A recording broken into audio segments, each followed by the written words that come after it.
네, 안녕하십니까. 정인태 신지식인 TV입니다. 저는 국립한국복지대학교 특임교수를 역임한 정인태입니다.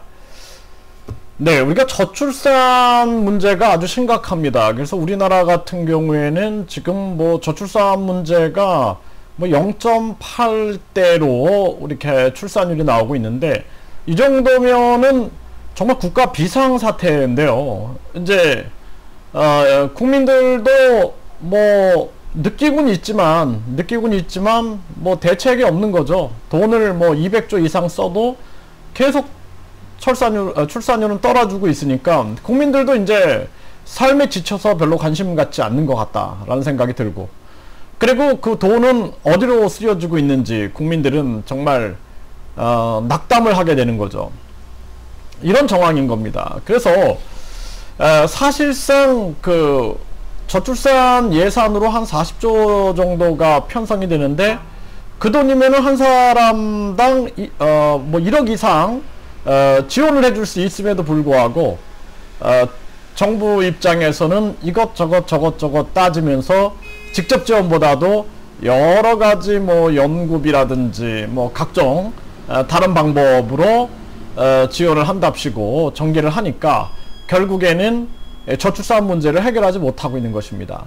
그리고 이제 지금에 와서 우리가 과연 저출산 문제를 어떻게 해결할 것인가, 뭐 어떤 후보들은 뭐 육아휴직을 많이 주겠다, 뭐 돈을 주겠다, 또 뭐 어떤 후보들 같은 경우에는 뭐 다양한 뭐 주택을 지원하겠다, 뭐 이런 얘기들을 많이 합니다. 그런데 사실상 이 저출산 문제는요, 우리 대한민국을 개조해야 되는 거예요.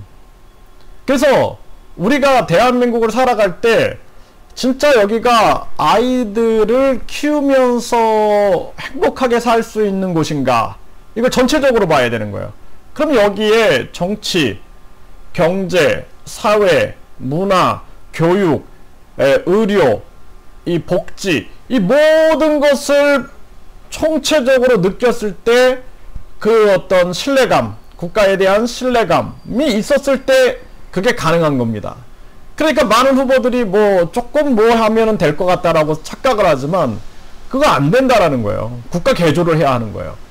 그러니까 예를 들어서 정치가 썩어 문드러졌는데, 진짜 정치꾼들이 나라를 장악하고 계속 자신들의 이익만 추구하고 있는데 이런 나라에서 애를 낳고 싶겠습니까? 또 경제가 새로운 경제를 펼쳐나갈 수 없게끔, 그냥 어떤 기득 경제 세력들이 모든 시장, 골목, 상권까지 장악하고 서민들은 코로나 상황에서 죽어나가는 것을 보는 그러한 국민들 입장에서는 야, 여기서 애 낳고 키울 수 있을까? 이렇게 생각할까요? 공무원들은 출산율이 높아요. 그래서 세종시에 공무원들이 많으니까 거긴 출산율이 높습니다. 왜 그래요? 그들의 삶의 안정도가 있는 거예요. 안정도가 있으니까 내가 공무원 사회에서 대한민국이 망하지 않는 한 내가 이렇게 자녀를 낳고 키울 수 있다라는 생각을 하기 때문에 세종시는 출산율이 높은 거예요. 유일하게 세종시가. 그런데 다른 데는 생각을 해보세요. 예를 들어 내가 저 산골에서 태어났다, 시골에서 태어났는데 병원도 없어, 유치원도 없어, 학교도 없어, 일자리도 없어. 근데 뭐 돈 얼마 지원해 준다고 하겠습니까? 그 아이가 진짜 이 세상을 살아나갈 때 행복할까? 나 하나로 족하지 않을까? 이런 생각 안 할까요? 솔직히 말씀드릴게요. 저도 제 자녀 2명을 성인까지 키웠어요. 성인까지 키웠고, 제가 부부가 교육 공무원이었는데 둘 다 이제 사직을 하고 아기 때 이제 이렇게 우리가 교육 사업을 하면서 키워봤는데 정말 하루하루 아이들한테 미안했어요. 정말 미안했어요. 맞벌이 하러 둘이 출근을 해야 하고 아이를 놀이방에 맡기고 갈 때 막 울어야 했고, 또 업무가 늦게 끝나서 유치원 어린이집에 갔을 때 아이가 혼자 있는 모습을 보면서 또 울어야 했어요. 그러니까 이런 사회에서 아이를 키우고 싶겠습니까? 그러니까 제 자녀들한테 결혼해라, 애기 낳아라, 이거 아예 전 얘기 안 합니다. 솔직히 얘기 안 해요. 못해요.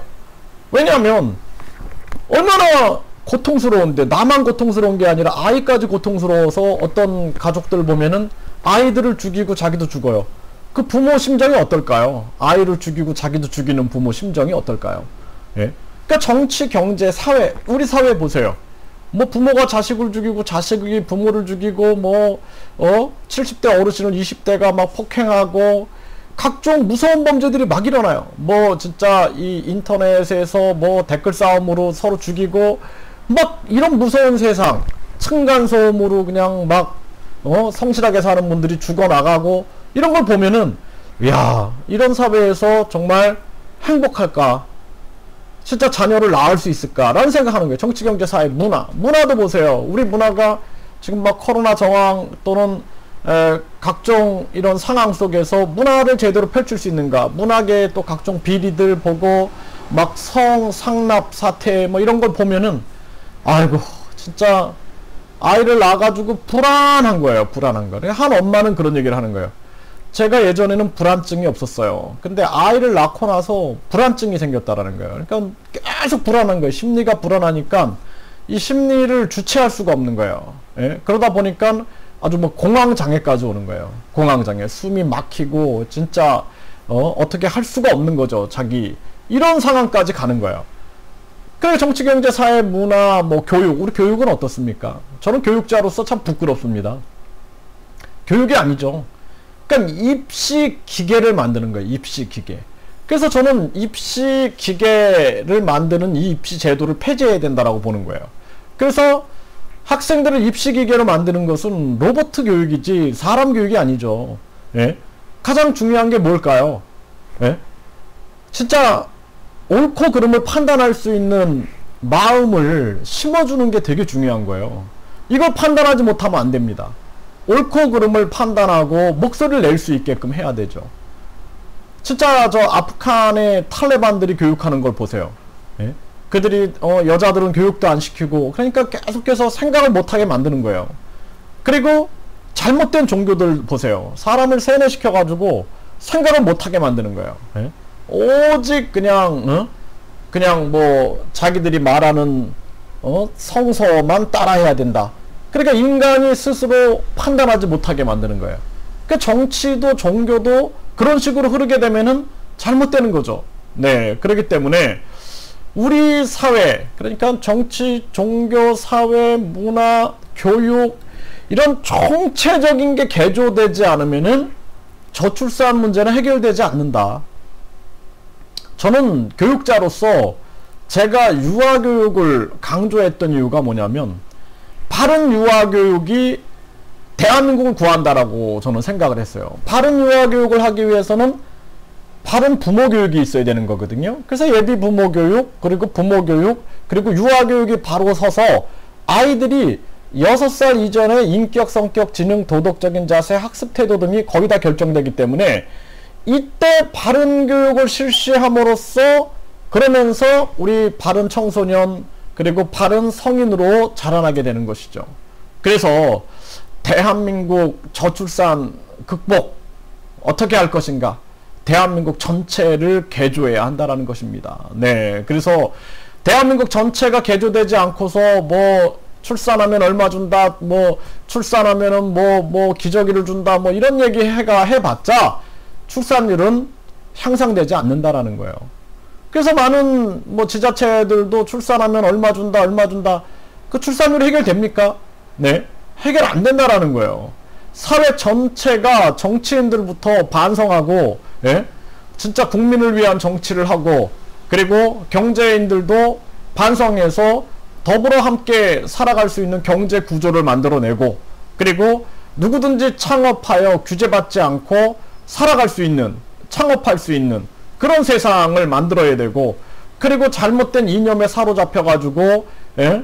뭐 재산세니 보유세니 또는 뭐 상속세니 증여세니 이런 거 다 폐지하고 우리가 자유롭고 창의로운 그러한 경제활동을 가능하게끔 만들어서 누구든 좋은 생각을 가지고 있으면은 창업할 수 있는 그러한 사회를 만들어 나가야 된다라는 거예요.